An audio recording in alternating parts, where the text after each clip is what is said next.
Audio Jungle.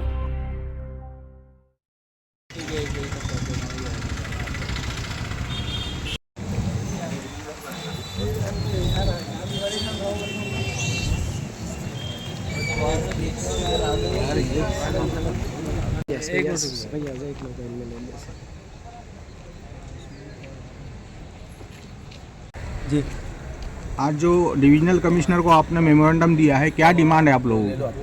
बिस्मिल्लाहिर्रहमानिर्रहीम।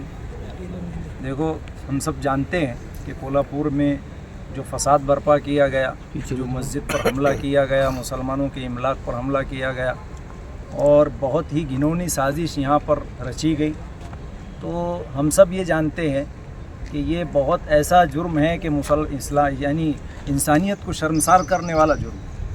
तो उसी के लिए हम यहाँ पर आए थे, ये निवेदन देने के लिए कि उन पर जो भी इसके कसूरवार है, जो भी खाती है, उन पर कड़ी से कड़ी कार्रवाई की जाए और उनको जल्द अज जल्द जो है उसकी सज़ा मिले और ऐसी सज़ा मिले कि कोई इसके बाद अगली बार ऐसी करने की हिम्मत ना करे, क्योंकि मस्जिद जो है वो मुसलमानों का एक आस्था, मुसलमानों की इससे जुड़ी हुई।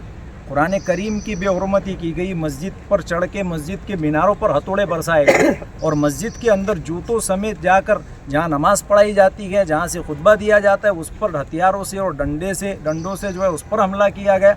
एक बहुत ही घिनौनी हरकत ये की गई। हम उसकी पुरजोर अंदाज में मजलिस इम्मा व मौज़िनीन औरंगाबाद की जानिब से मजम्मत करते हैं। इसीलिए हमारा उलमा का ये वफ्द यहाँ पर आया था डिविज़नल कमिश्नर ऑफिस में और हमने निवेदन दिया कमिश्नर साहब को कि कड़ी से कड़ी कार्रवाई की जाए। उसमें हमने ये मांग की कि पहले तो खातियों के ख़िलाफ़ कार्रवाई हो और दूसरी हमने मांग ये की कि मुसलमानों का जो वहाँ पर नुकसान हुआ है, जो होटलें उनकी जो है तोड़ फोड़ की गई और जो उनकी माल को जो है नष्ट करने की कोशिश की गई, बहुत भारी मात्रा में जो है मुसलमानों का माली नुकसान भी हुआ है।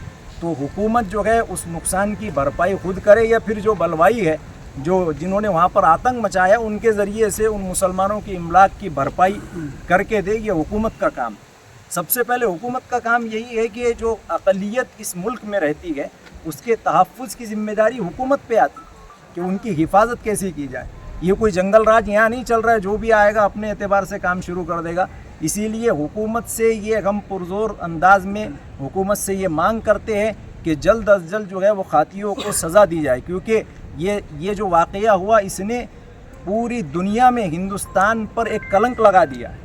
और महाराष्ट्र में होना, ये महाराष्ट्र जो एक ऐसा हमारा प्रदेश था कि यहाँ पर ये चीज़ें नहीं थी, लेकिन अब जो है महाराष्ट्र में भी ये घिनौनी हरकत जो है अभी जो हुई है कोल्हापुर के अंदर, इस पर रोक लगाई जाए और अक़लियत को तहफ़्फ़ुज़ फराहम किया जाए। ये हमारी मांग है हुकूमत से।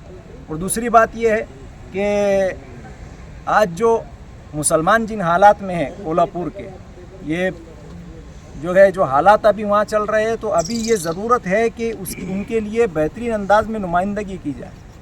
लेकिन देखने में यह आ रहा है कि जो पार्टियाँ की तरफ से, आला कमान की तरफ से, किसी की तरफ से कोई बयान नहीं आया, कोई उन्होंने आकर मुसलमानों की ज़ख़म पर मरहम रखने की कोशिश नहीं की। तो ये क्या बात होगी कि इलेक्शन के वक्त में आपको मुसलमान याद आते हैं, इलेक्शन के वक्त में जब वोट चाहिए होता है आप मुसलमान के मसीहा बनते हो आके, और जब मुसलमान तकलीफ़ में आता है, जब मुसलमान परेशानी में आता है तो आप आंख बंद कर लेते हो। तो ये वन साइडेड मोहब्बत चल रही है, वन साइड लॉ चल रहा है कि इलेक्शन में मुसलमान हमें वोट देंगे।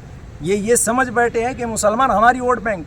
ऐसा बिल्कुल भी नहीं है। मुसलमान अब जाग चुका है, एक तरफा मोहब्बत अब नहीं चलने वाली।